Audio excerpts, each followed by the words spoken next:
Welcome to the Everything Saxophone podcast, the place for saxophone interviews, reviews, and news. I'm Donna Schwartz. And I'm Nick Manella, and we're your hosts, bringing you your weekly dose of saxophone. And now let's get into the show.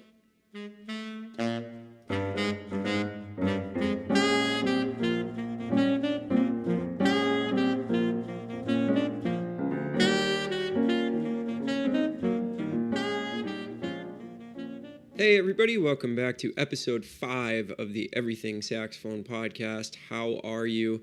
Thank you so much for tuning in. I'm really excited about bringing you this interview this week with the great Roxy Coss.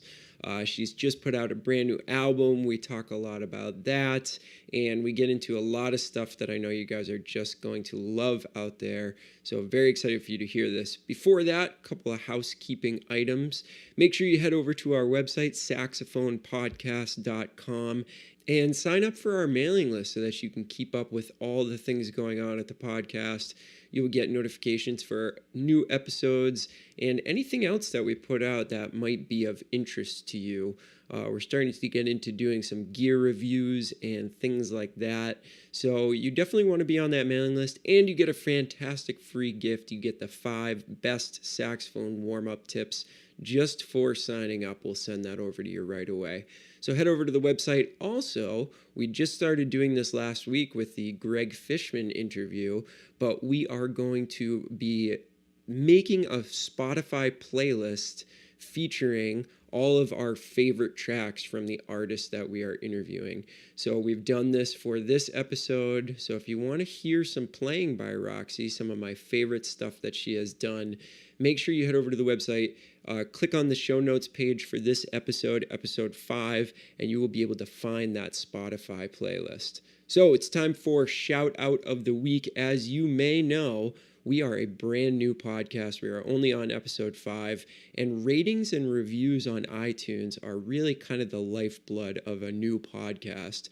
So if you wouldn't mind taking 5 seconds out of your life, heading over to the iTunes show page and leaving us a 5-star rating and review, that would be awesome. It really helps us get out to more people just like you who would benefit from hearing the words of wisdom from these great players. So today's shout out goes out to JDM54. He is talking about our interview with the great Derek Brown. He says, "This was a great podcast, and I can't wait for future episodes." Well, thank you so much for that rating and review, JDM54, and we're going to bring you a ton of episodes and hopefully bring you a ton of value. All right, I've said too much already. I know you guys are waiting to hear from Roxy, and I think you're really going to enjoy this. We spoke a lot about her sound, her history as a musician, some of the really, really important things that she's doing in the jazz world in terms of leveling the playing field for females in jazz, which has long been a struggle, but she is really doing some awesome things. We talked about her time at William Patterson University. We talked about her relationship with Clark Terry and some of the other teachers that she met there. And we just talked about her life as it is now as an extremely busy professional musician, how she kind of handles that, still finds time to practice, all that good stuff. But I know you don't want to hear from me. You want to hear from Roxy. So without further ado, let's get into the show. All right, so I wanted to jump right in, and it might be like kind of a heavy place to start the interview, but I figure, what the heck, let's get right into it. I noticed that like one of the first words in your bio on your website is activist. So, you know, musician, composer, educator, and activist. I think we're kind of at like a unique moment in this country where that's really, really important. So can you talk a little bit about like how your activism takes shape and what you're trying to do as an activist? Sure. It's sort of a new title that I've taken on. And I think that it's been, you know, a concept that's very important to me my whole life, in terms of just looking outside of myself and noticing what is unfair about the world. Right. And I think what, for me, makes the difference of calling myself an activist is really feeling like I'm making some change and acting and putting some action behind those thoughts. So obviously, as you know, I started the Women in Jazz organization this year in July. And so my feeling with that is that's where I'm focusing my energy in regards to activism in terms of equality, creating change, and helping people who are underrepresented. Cool. I think that's really, really important. And, can you talk a little bit more about the Women in Jazz organization that you founded? What are you really striving to accomplish, and what's it been like so far? Has it received a lot of support from the community? Sure. Yeah, it's been really amazing. I had no idea what a big thing it would turn into, and really how much need there was for it. I mean, I knew that I needed it, and I knew that my friends needed it, but I didn't realize that really there wasn't anything like this out there yet in this form. There are definitely organizations and people working for women in jazz, but in terms of the format that we've started to create. So to tell you a little bit more about what that is, it's I think of it in three elements. There's the work that we're doing for the individual, for the members, empowerment and support and education. And then there's the work we're doing for the community, so for the Women in Jazz as a group of people. And I call it WeJo. So the WeJo members, anybody who's participating in that community. So we're building that community by, setting up what we call hangs, where people can just kind of get to know each other in a casual setting. We have monthly meetings where it's a little bit more formal, but it's still a really nice way for people to introduce themselves, get to know each other a little bit, and celebrate what we're working on musically and personally. And again, more of that education and empowerment and connectivity. And I don't think of it necessarily as networking, but it's been a really good way for female musicians to get to know each other so that they can really play with each other and hire each other. And I've seen a lot of that happening from that. So that's awesome. And then the third element is the external. So dealing with really creating change in the jazz community as a whole, and also how we're perceived by outside of the jazz community. So really anything in our day that's external. So going to a gig when you show up, the sound person, or promoting a gig, dealing with how do I represent myself as a woman in jazz publicly? Like, which photos do I choose, or which publicist do I hire? How do I deal with a guy on a gig who says something a little, offensive or naive, and how do I kind of manage that? So also in a larger scale, like as an organization, how do we have a collective voice that is accurately representing the individual, and how do we approach some of the bigger, either venues, institutions, educational institutions, or festivals, or places where we really want to see more equality and more change, and approach it as a collective voice, which I think is so much more powerful than as an individual saying like, hey, why don't you hire me? It's like, hey, why don't you hire an equal number of women? So yeah. Well, that's awesome. I feels like it's really fostering a sense of community, and like, in the jazz world where we spend so much of our time in a room by ourselves and maybe don't move beyond our particular bands or, circle of musical friends, I think this is even a great way to just foster that sense of community on top of all the important work you're doing. Absolutely. That's been one of the most surprising and exciting things for me personally, is finding that, oh, wow, all of a sudden I do have this community that I didn't have before. And not only am I, making more friendships and being more in touch with musicians, but now they're all women. And that was obviously really lacking before too. Just it's hard to find other women doing this. So it's really great. Well, that's great. So how can people get involved or help you spread your message? Well, we're still starting, to grow. And so it's a slow process, but we have a new website up, so people can definitely check out the website. And there's a newsletter now that you can sign up for, so that if we have new projects in the works, every month or so we'll send out a newsletter just updating people on what we're working on. And the website link is wearewijo.org, so wearewijo.org. And then we also are doing some social media now, Twitter, Facebook, Instagram, and similarly just kind of trying to slowly let people know what work we're doing, and also spreading the word about just the music that we're making. So every week we put out a post on Facebook and now Twitter where it lists all of the Wejo member gigs that people have submitted to Wejo, just as a way for people to see like how much we're doing, like how much music we're actually making. And so people can have better access to the music made by women musicians in this community.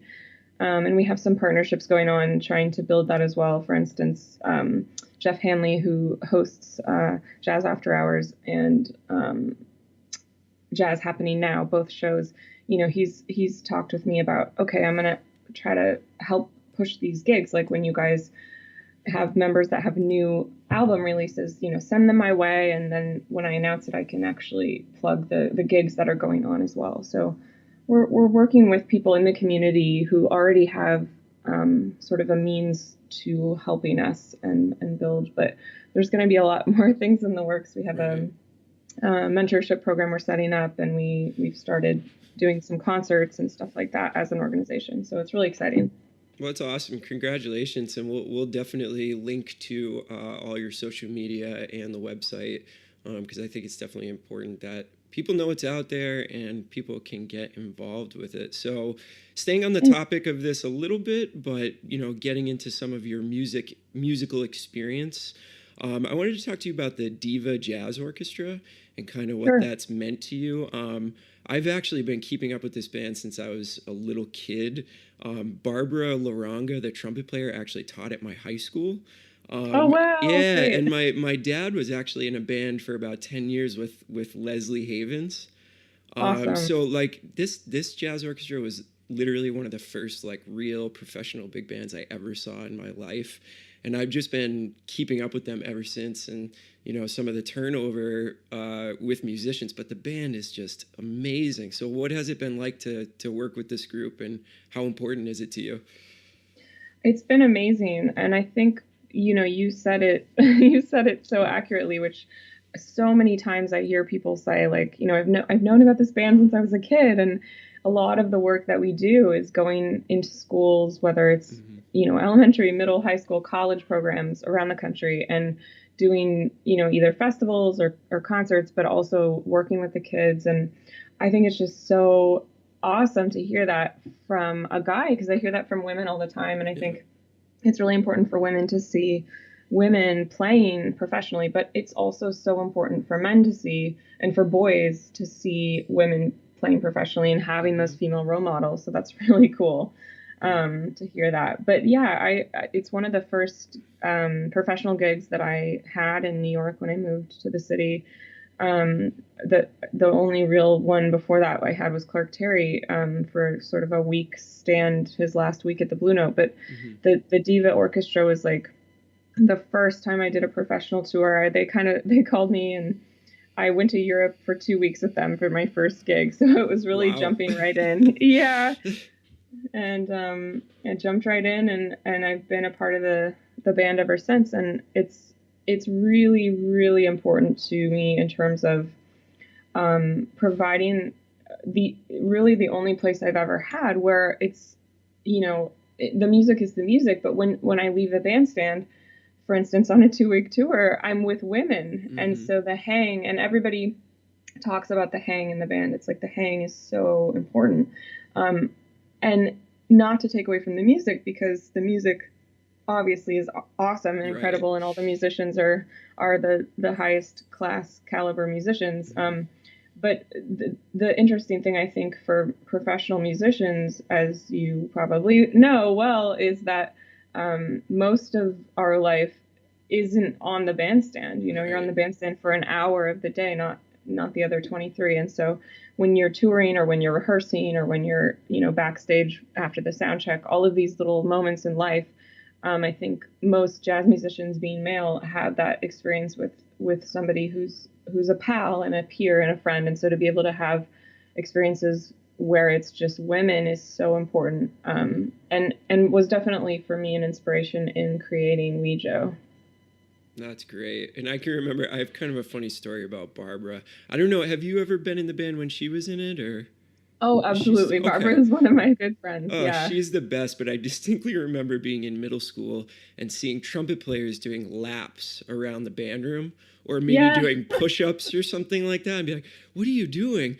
Barbara's making me run around the band room because I need the lung power to be able to play the trumpet. And that just made a huge impression on me at a young age. Like, wow, this person is really serious about her instrument and the way that she kind of passes that knowledge down to the next generation of musicians. I never studied with her, but she actually kind of changed my life in a weird way. So that's just another memory I have of that band. And then seeing her play with the band and then just realizing, wow, like she's one of the most incredible musicians I've ever heard. Yeah, absolutely. Yes. So let's go back to the beginning a little bit for you. So I understand you started music on piano at a really, really young age. Do you feel like that was an advantage to you? And like, when did saxophone come into the equation for you? Yeah, I definitely think it was an advantage. I think having piano in your skill, your toolkit is important at any time in your musical journey. But for me, having that as a foundation, it wasn't just piano, but it was a piano method based in theory, ear training, composition, and really understanding music fundamentals rather than just like performance of classical pieces and repertoire. That's fantastic. Yeah, so it really was more about the music than the piano technique as an instrument. So it absolutely had a strong foundation for when I picked up the sax. And I picked up a sax at a young age too. I was 9 when I started saxophone. Okay. But I think I already had some tools to kind of, carry through. Like I knew about key signatures. I knew about what a transcription was, or, I'd already been composing at that time as well. So. Now, do you feel like it taught you about harmony as well? Because I find when I teach young saxophone students who have never had any experience on piano or any musical instrument besides saxophone, harmony is maybe a little bit tough to understand on a single line instrument. Do you credit like your early studies in piano as maybe helping with your writing down the road or your understanding of things like that? Absolutely, yeah. That's further what I was getting at. Also is, doing all of that theory to me and ear training. That really is the harmony, and doing, for instance, like we would play games where the piano teacher would play a melody and we would have to write it down on paper. And we also did composition contests where we would have to compose our own pieces, put them in the piano, and then, submit them. We would have to record a tape of them, playing them. And also in terms of moving towards jazz harmony, having the foundations of knowing major chords, minor chords, and having, like I said, all the key signatures and sort of these fundamental things that some people don't learn until college. If they're, some drummers and people who don't play melodic instruments really don't learn this stuff until they're much older. So having that foundation, I think I had an advantage learning, the basics of jazz harmony. And I see it so clearly as a language. Jazz is a language. And so if you are learning any language from a young age, we know this is an advantage. And it's just a matter of being able to hear something as sort of a native tongue, if you will. Yeah. I remember when I was in school and really getting serious about music, and I never had any piano lessons when I was, younger. And it just seemed like all the students around me that had studied piano were just advancing so much faster. So to all the people out there listening, make sure you at least kind of mess around on piano, even if you're not going to take lessons. I just think it's a really important instrument. Yeah, absolutely. I think for me, piano, obviously, guitar is another option, but having somewhere where you can, like play the chord, Right. the whole chord. Even now, if I learn a new song or if I'm trying to memorize a song, and even when I'm composing, in all of those cases, I sit at the piano first, and that's how I test myself, because you can run the arpeggios, but obviously you can do it with a little less time and effort if you Right. just play the chord. So Right. So one of the things that really strikes me about your playing is your sound. It's just such a huge sound. It has so much depth to it. What did you work on, or what do you work on that relates to sound that keeps you sounding as good as you do? Thank you. I've always kind of had that element where people said, wow, like you have such a big tone. And I think maybe initially it was because I was a girl in some instances. And, but what that did was when somebody tells you you're good at something, especially when you're a kid, it actually makes you want to work on it more. And Right. so that was something that was always fun for me, is like, oh, like, let me think about my sound. And one of my teachers, my middle school jazz band director, Robert Nat, he was very big about, finding your own voice and your sound, and saying, like, who do you want to sound like? And he would kind of assign me different recordings to listen to. So I was aware from a very young age of listening to different saxophonists' tone and thinking about which ones I liked better. And at that time, I didn't really know why or what was causing the difference in tone, but at least I was aware of the fact that there was a difference and that I could actually choose and manipulate and work towards something, rather than it just being predetermined, like, oh, this is what you sound like. It's like, no, I'm gonna actually sound more like this or like this. Mm-hmm. So listening is a big thing, and actively listening and listening just for tone is a big thing. Also transcribing, obviously, the more you play along with some, and when I say transcribing, I really mean playing along, memorizing somebody's solo. The more you do that, the more you play along, the more you're going to be able to match that sound and have that in your toolkit. And not that I'm never afraid I'm going to sound too much like somebody, because as soon as I get away for 1 second, I sound like me again, whether I like it or not. Right. But just having those toolkit, those tools to access, I think is important. And then in terms of technical saxophone stuff, since we are a saxophone blog right. here, I definitely always start with either some long tones or overtones when I pick up the instrument. Okay. I like to just kind of get centered. It's sort of meditative and reconnects me with the saxophone and getting my embouchure, back where it needs to be. And I've probably been playing overtones first thing on the horn for the past however many years, 20 years or something, since I first played an overtone. So I never really understood why that was so important until more recently, but it's being able to vocalize on the instrument is so important. Right. Like trumpet players and trombone players, brass players, learn this at a very young age. Like, if you want to be able to play the note without it cracking, like, you have to hear it first. Mm-hmm. And saxophonists can just push buttons and get away with murder. And Right. but it's so important to be able to vocalize the pitches that you're playing, to be able to hear the pitches you're playing before you play them. And so I've done some exercises where I actually like slurring down from a low B flat up to each note, like up to a B, back down to a B flat, up to a C, back down to B flat. So low B flat as your starting pitch, so that you're keeping that open, big air support thing that you need for low B flat. And then before you play every pitch, which you're slurring to, you have to hear the pitch in your head, like sing it in your head, because otherwise it's going to sound really weird coming from that low B flat, and then slurring back down, reminding you to stay open and supported. So things like that have really, I think, been important to me, because I guess at the root of what it means to be a good musician to me is like, if you don't have a good sound, why would anyone want to hear what you have to say? Right, exactly. Now, how much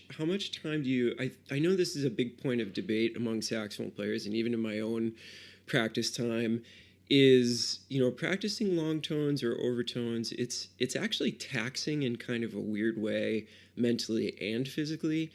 So I think a lot of people think that they need to spend like an hour a day practicing overtones or altissimo or whatever. Do you think that's necessarily true, or do you think it's more about consistently doing it for maybe a shorter period of time?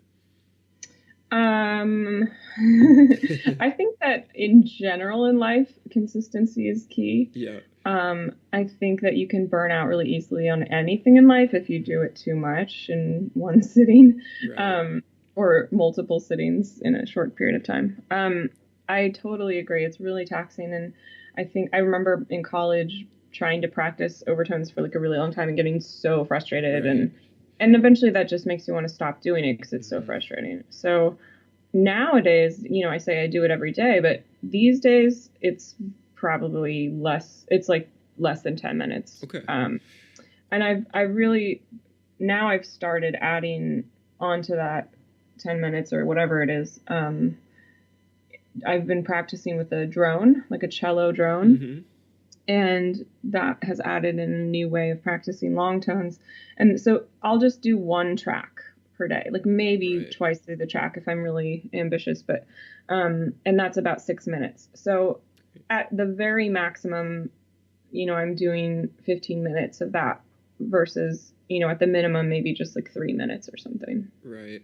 That's good to hear from somebody else, because I know that I went through that exact same thing where I tried to do like an hour a day and it just kind of shut me down from it altogether. Yeah. And now I'm doing more like what you're talking about, and it really is much more effective, and I actually enjoy doing it now, which is a big thing. Yeah, totally. And if you enjoy it, you're going to keep coming back to it. And that's what's important, I think. Right. So continuing along your road of kind of musical development, I know you went to William Patterson for undergrad. What was that time like for you? And do you feel like it really set you up for success in life as a professional musician? What a big question. Yeah, so I think that in a lot of ways, William Patterson, my time there was really great. I had some great teachers, which is one of the most important things about going to music school. Right. So I wouldn't trade those experiences. And as I said, it led me to work with Clark Terry. Clark was a guest faculty or staff or whatever at Willie P. So I met him through that, and that was really important for getting me a step in the right direction for becoming a professional musician. But I do think that I had in general, a very hard time there. And I think part of that is the fact that I was a woman and, I was one of maybe 4 girls in the program. Oh, wow. And yeah. And, there's other stuff, there's political stuff and, given at any jazz school, I think now if you ask any jazz musician off the books, they're going to say like, look, jazz school can be like a terrible thing, and it can be a waste of time in many regards, because you get out of school and you're like, well, great, I just studied music for 4 years, but I didn't learn how to run my own business or get gigs or anything related to having a career, really. So anybody can sort of pick apart that side of the experience of any jazz program, I think. But I think that it provided some great relationships with the teachers and some moving into the professional world. I think that also I had an unfortunate timing with the program, because the artistic director, James Williams, had passed away right before I got there. So we didn't have an artistic director the first year I was there. And then Mulgrew came in, and he was supposed to be an interim director till he found our permanent director, but then he ended up deciding to stay. So it took a few years to kind of the program to find its its feet again. Yeah. And Mulgrew ended up being a great fit, but but in the meantime, it sort of was meandering, and there wasn't any real leadership, which is what somebody, I would imagine, a young, 18, 19, 20-year-old really needs, is somebody to say, like, here, follow in my footsteps, Mm-hmm. Yeah, that's really important. So can you talk a little bit about, like, specifically your saxophone teachers there? Who did you study with, and what did you get out of that time with those people? My first saxophone teacher was Gary Smolian, Okay. and that was great. Gary's like very, he just jumps right in there, and I think it was cool studying with him at that time because he has so much energy and he's really supportive. But at the same time, it was sort of, I needed a little bit of direction. Like, he would say, okay, we're going to play Body and Soul. And he'd be like, do you know Body and Soul? I'm like, yeah. And then he's like, okay, I'm going to play it on piano and I'm going to play Coltrane changes and you just blow. And I'm like, okay, what is that? He's like, you'll hear it. And I'm like, well, I really won't, but okay. So, it was really fun, but I think that unfortunately with Gary, he left. So if we had been able to continue those lessons and build, I think it really, it could have, turned into something really awesome. But that was another transitional thing where both saxophone teachers left. Oh no. After my freshman year, and we had new saxophone teachers. So after Gary left, that next year, I actually didn't study with a saxophonist. I studied with Armin Danielian, who's a piano player, and Bill Mobley, who's a trumpet player. So that was really more focused on improv, which I think was fun for me at the time, but also I, again, didn't really have that mentorship of a sax player that I wanted. And then Rich Perry came in, and I ended up studying with him the next 2 years, which was great. And Rich was, I think, really a good person in terms of, he would listen to you and say, like, why are you doing this specific thing? He would really listen to you, which I think most teachers, not most teachers, but a lot of teachers want to give you what they want to give you rather than listening to you as an individual and basing their feedback on what you sound like. So that was great. And I think because for me, it's always been so important that I have a unique voice, having a teacher like Rich really supported that. So that was fun. Yeah, he seems like that kind of guy. I mean, I've only met him a couple of times, but he just really seems like when you talk to him that he's really, really listening to you. So I imagine being in a room with instruments, it's kind of the same way. Absolutely. So I want to talk to you about Clark Terry a little bit more. I attended the University of New Hampshire, and we had the same kind of relationship with Clark as I think you guys did at William Patterson, where, he would come in 4 or 5 times a year. And he turned out to just be one of my greatest mentors. Even though he didn't play the same instrument as we do, I find it hard to kind of put into words what he meant to the jazz community. Can you talk a little bit more about Clark and kind of what he meant to you? Yeah. Well, I think, it's such a accurate way of putting it. It was like, it's hard to put into words what he meant, because I think he's one of the people that meant so much to so many people. Like, he really touched like thousands of people. And it's kind of hard to even fathom what an impact he had on the jazz community and also just in general. He had a way, like he came in, we would be rehearsing and he would just come in and out of different ensembles. And we had a Duke Ellington ensemble at William Patterson that he came into, which was awesome because it's like, who better than somebody who's played with Duke? Yeah. And he was like, okay, we're going to play C-Jam Blues. And we're like, okay, cool, we'll be good at this. And then he just tore into us like, no, you're not playing this right at all. And we're like, what? Like, I know how to play C-Jam Blues. And then kind of just the way he would sing things would just tell you everything. Like, he started singing the melody and it was like, oh, I've been playing it wrong my whole life. Like, so he had this command and this way of just, his presence kind of demonstrated everything you needed to know. And he on the bandstand was the same way. We were rehearsing, and there was a phrase, and the trombones were messing it up over and over, and he's like, no, and he stops us and he sings it, and he would apply lyrics to it, and it was something that, once you hear it, once you heard Clark say it and sing it in a certain way, like, it's still stuck in my head all the time. Like, it just sticks with you, and it's like, oh, that's how it's supposed to feel. So I think for him, it's just all about the feeling of the music. It is more important than anything else. And going back to like him as a mentor, he was so accessible, like I used to just call him whenever I wanted. And I remember even when he was really getting older, I would call and somebody would answer the phone for him, and it's like, oh, is Clark there?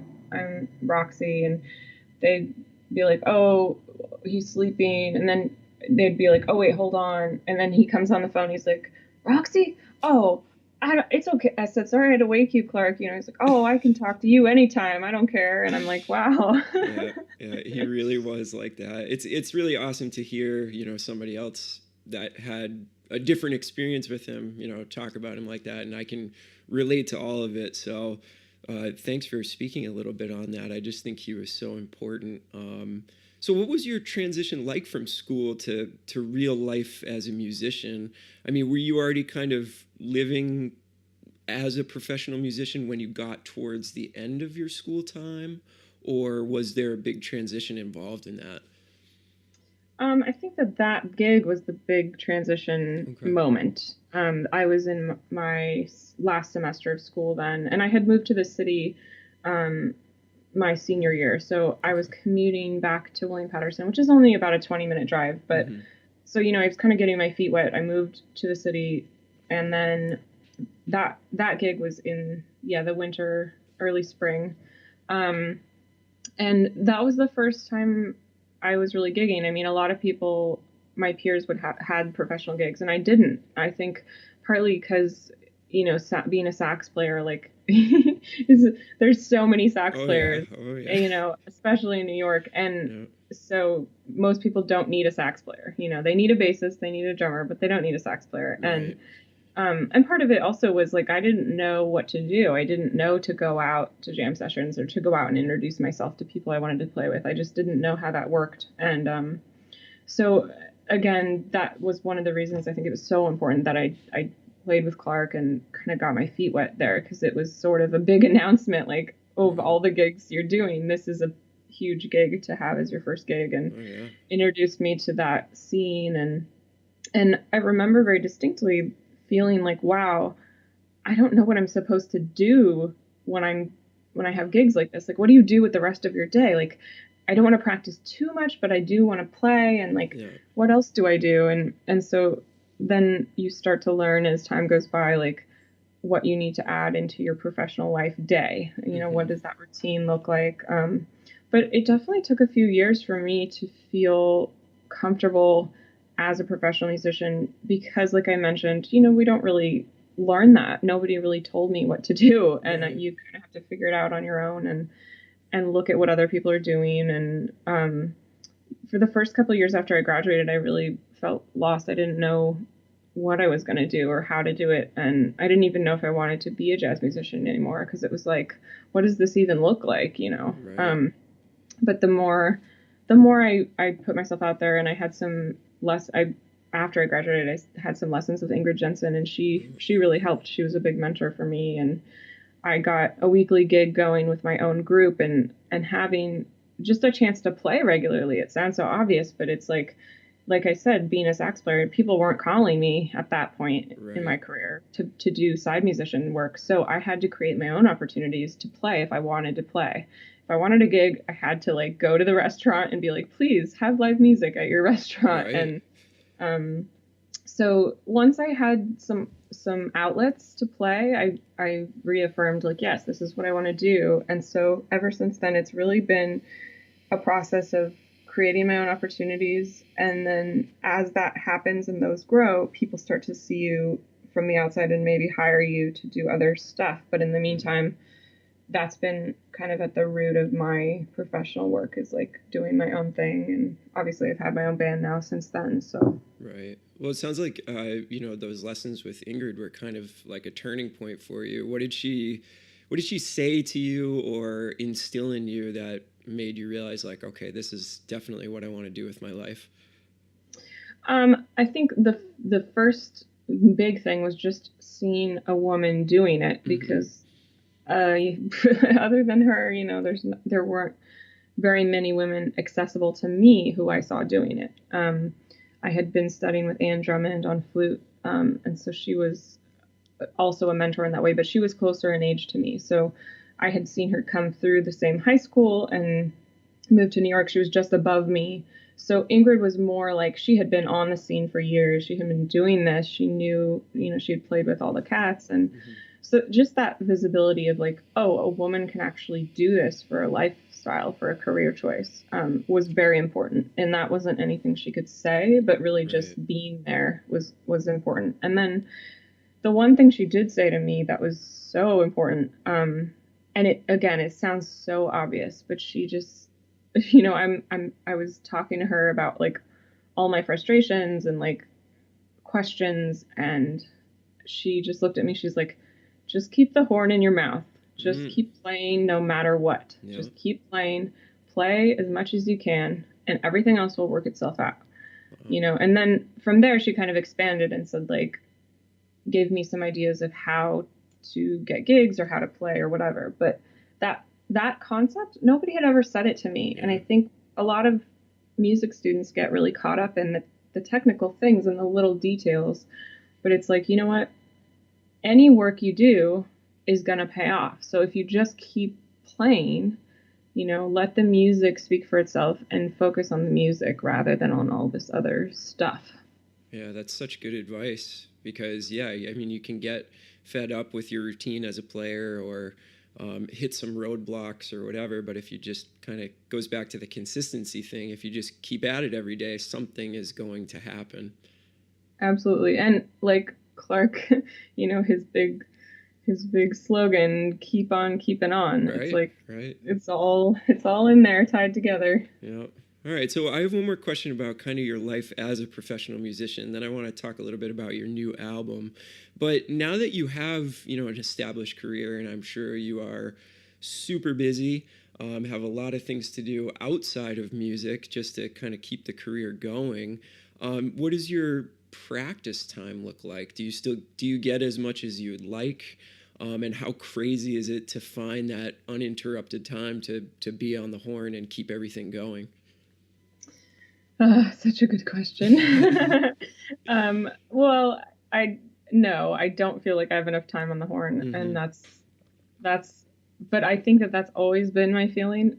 I remember feeling that way in middle school and in high school. Just like, it's never enough. I want more time on the horn. So that's partly just my own, also insecurity, anxiety projecting of like, oh my gosh, I need to be better. But I do find as I get older that obviously other things come in. It's like, okay, now you have bills to pay. Okay, now you have to have a website. Now you need to book your gigs. Now you need to, do this or that. If you're teaching or if you're traveling, if you're on the road, it's hard, especially saxophone, you don't have a mute. You can't just like, play wherever and whenever you want. So that's definitely a struggle that I think is a lifetime struggle of figuring out how to make sure you're still practicing, because I think that's one of the things. If I look at my mentors and my heroes, the thing about them is they're still practicing. Like Benny Golson, it's like he's still practicing. James Moody practiced every day. Yeah, I remember Moody came to our school, and I went to his hotel room for a hang, and like he had music spread out all over the bed. You could hear him when you were walking down the hall. He was just practicing all this stuff, and he was like, I think, turning 80 that year. It's crazy. Wow. Yeah. It's so I think what this music is to me, it's a life journey, and so you want to keep growing. That's the point. Right. So I definitely, I think it's going to be a lifelong thing of like, how do I make sure I'm still growing and practicing? And I'm definitely struggling with that in this point in my career, because I think right now I'm at a point where I'm big enough where people are starting to know who I am, but I'm not big enough that people are breaking down my door to help me with my career. Okay. So it's like I'm still doing everything myself. I'm doing all the booking, I'm doing all the promoting, I'm doing all the everything. And that's a lot. That's like 6 full-time jobs or something. Right. And so you know, I am struggling with that, but I think it's important when I don't get that practice time in, I start to feel it. I start to feel emotionally different, because it's like, why am I working on this stuff if not for the music? Right. So it's been interesting with working on the organization now. It's like adding another full-time job in or more.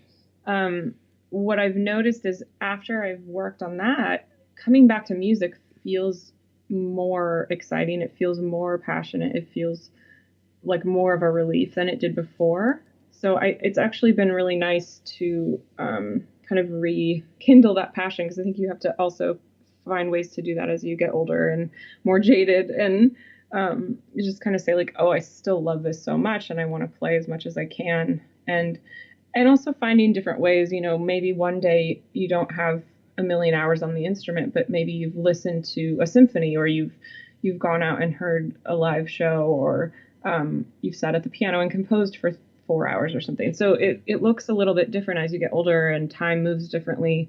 But I think, yeah, going back to consistency, it's like you're going to get better at the stuff you do regularly. So if you're not touching the horn, you're not getting better. Right. In fact, probably the opposite is true. Yes. All right, so let's jump into the new album that while we're talking today, it's about to come out, but by the time this interview comes out, you'll be able to find this record everywhere. The Future is Female. Can you tell us a little bit about your new record and why you're excited for people to hear it?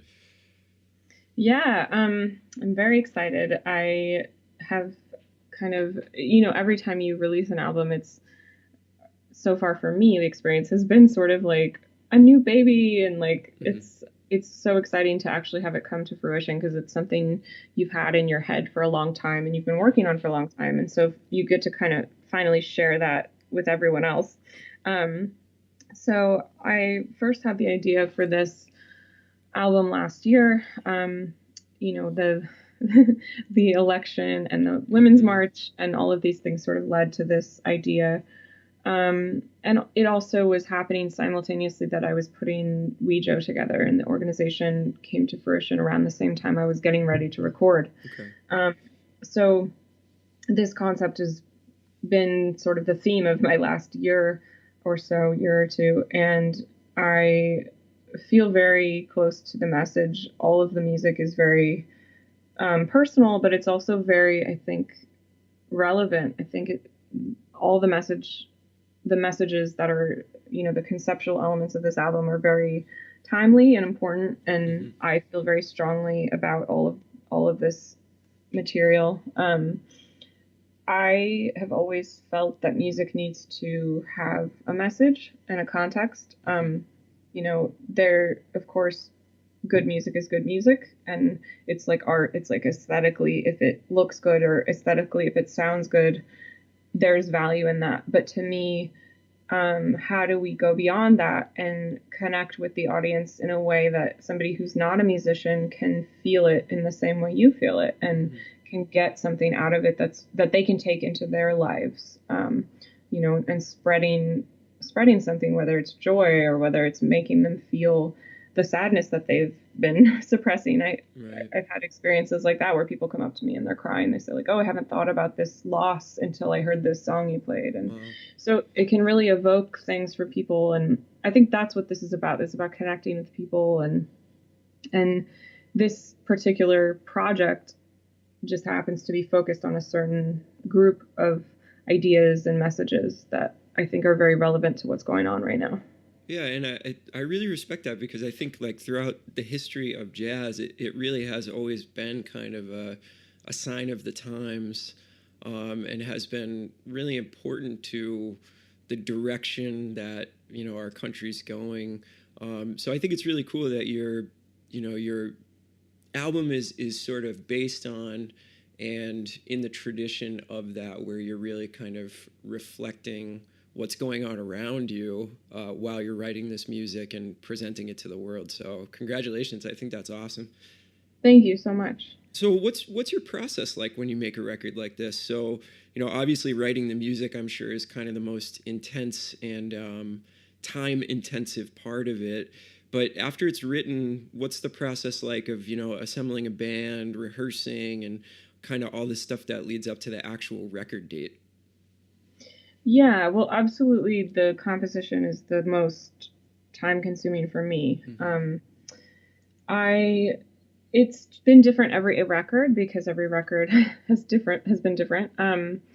But this one, I already sort of had a working band going that I had started building before the last one. So Okay. after I recorded Restless Idealism, which was my second album, I started to think about putting together a regular working band. And so I had a residency at Club Bonafide in New York where I was, trying out different compositions, hiring different musicians, and trying to get a band vibe that felt good and could be consistent over the course of, several months. And that led to, I was going into Chasing the Unicorn, into recording that album. Okay. And we had the opportunity to play at Newport, and that's when the band really started to come together. So that was basically the same lineup except for the pianist. We had Glenn Zaleski on that album. Mm-hmm. And then Glenn is an amazing musician. He's touring, and he was a little bit too busy. Yeah.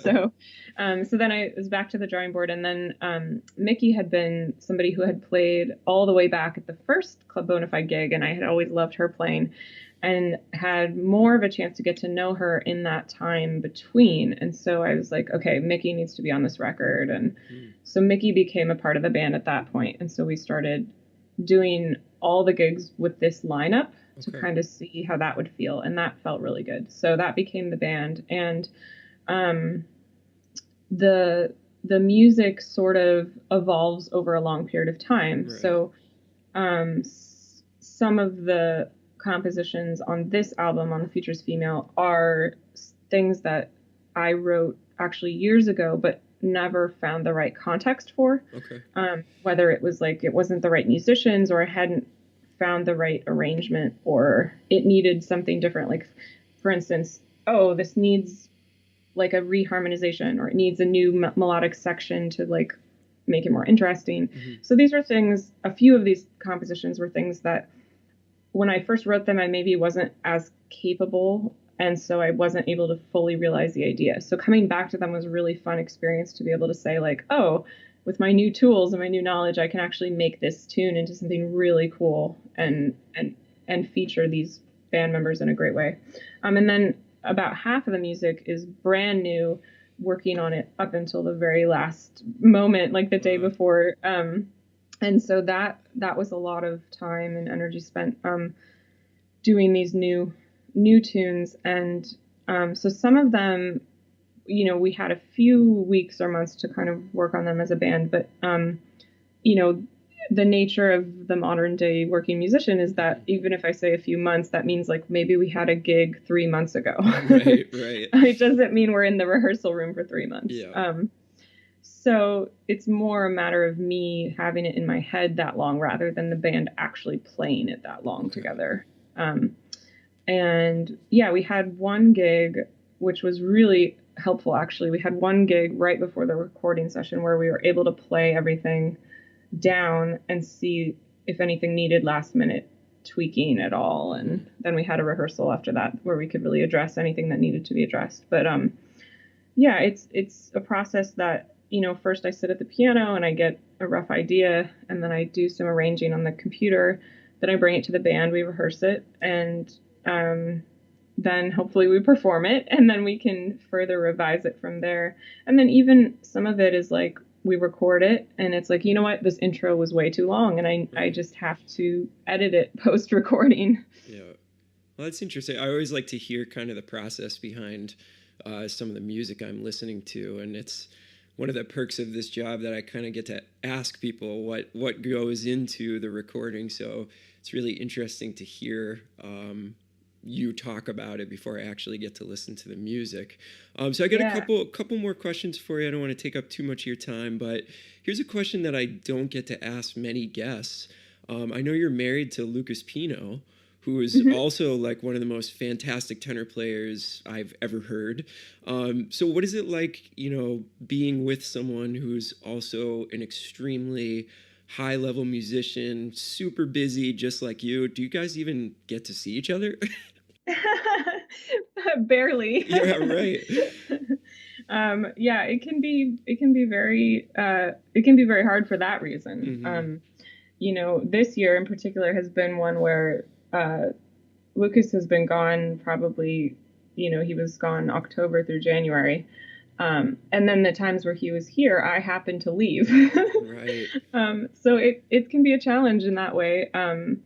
It's random though. So last year, we were home the whole year together. So it can be a back and forth, and you never know what's going to happen as a jazz musician. And then you multiply that by 2 and it's exponentially, you never know what is happening. Right. So like, for instance, yesterday, it's like, whoa, what are you doing today? It's like, oh, I have 2 gigs. What are you doing? Oh, I have a gig. It's like, oh, maybe I'll see you later.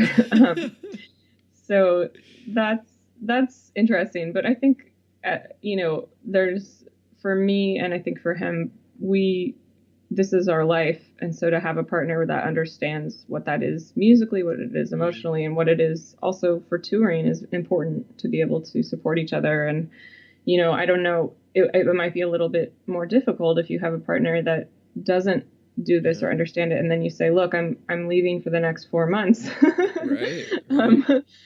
It's like, okay, but I understand why. And I understand that then when we come back, we don't have to go to work the next day. We could spend the whole day together for a week or whatever. So.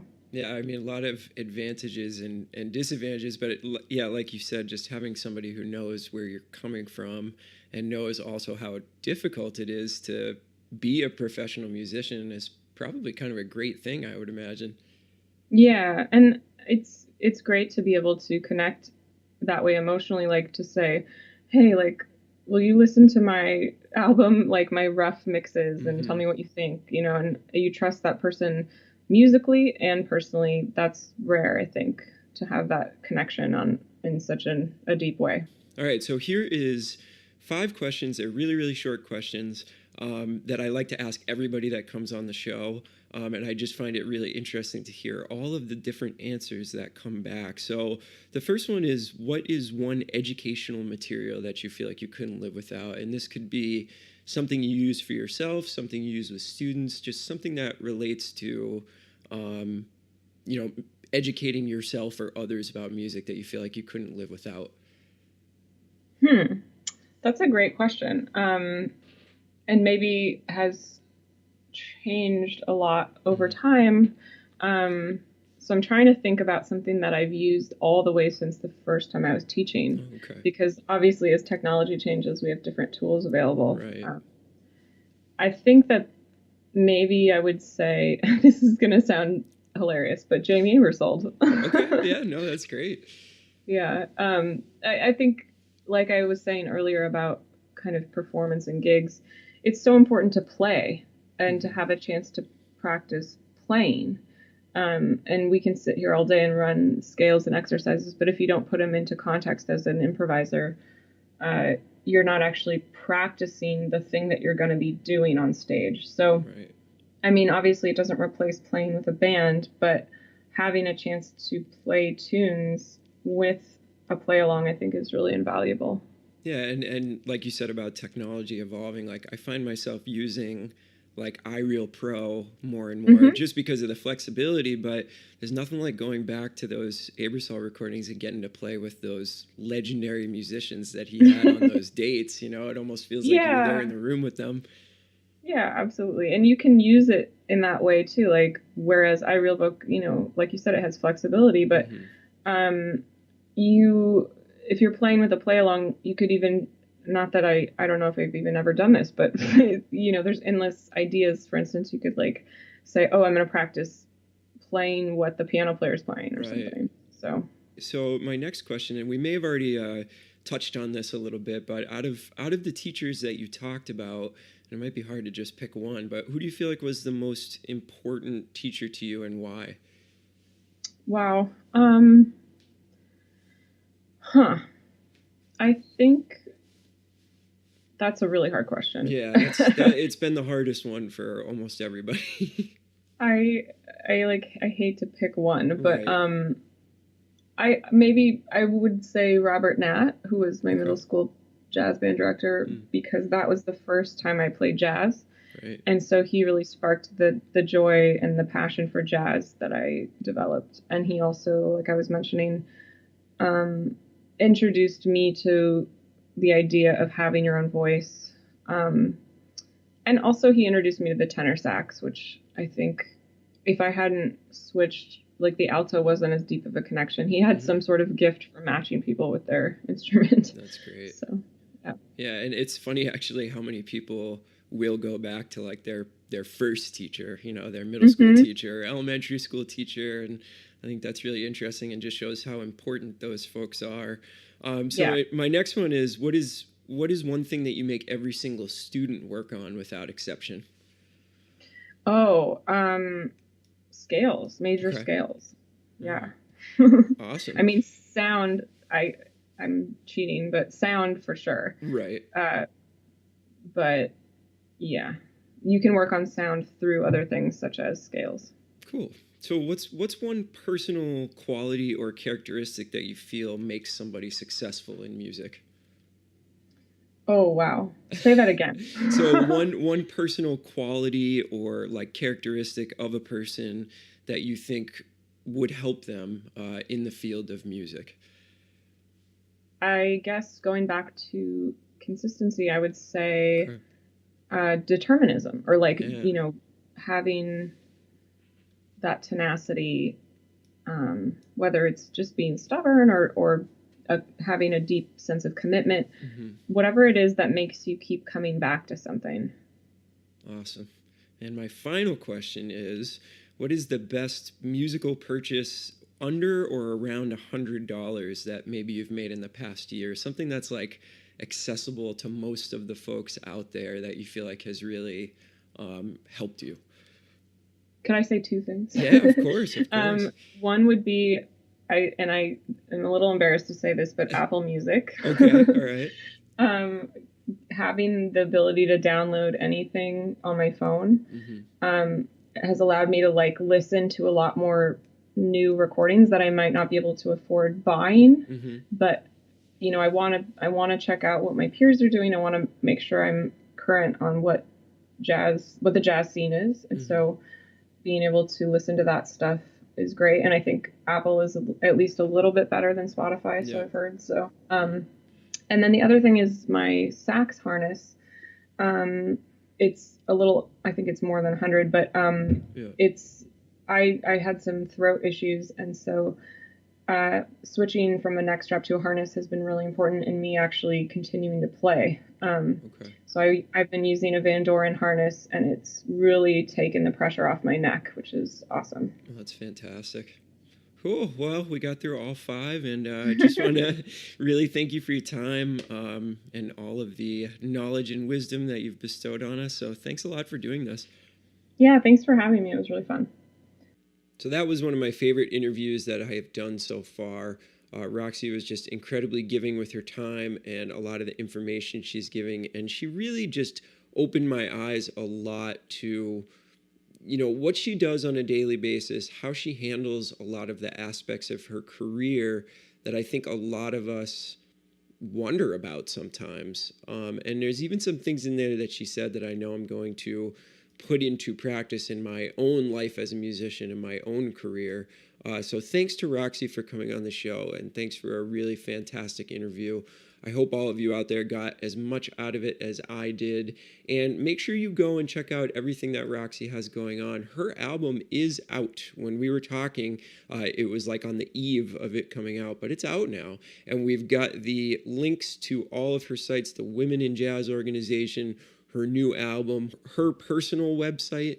All that stuff is there on the website, saxophonepodcast.com. So if you want to know more about Roxy and what she's doing, make sure you go and click on the plethora of links that we have in there. So remember to head over to our website as well, get on the mailing list, bookmark it, and remember to rate and review us on iTunes, and also subscribe so that you automatically get every single episode as it comes out every single Thursday. Thank you so much for tuning in. Hope you enjoyed listening, and we'll see you next week with a brand new episode. Bye, everybody.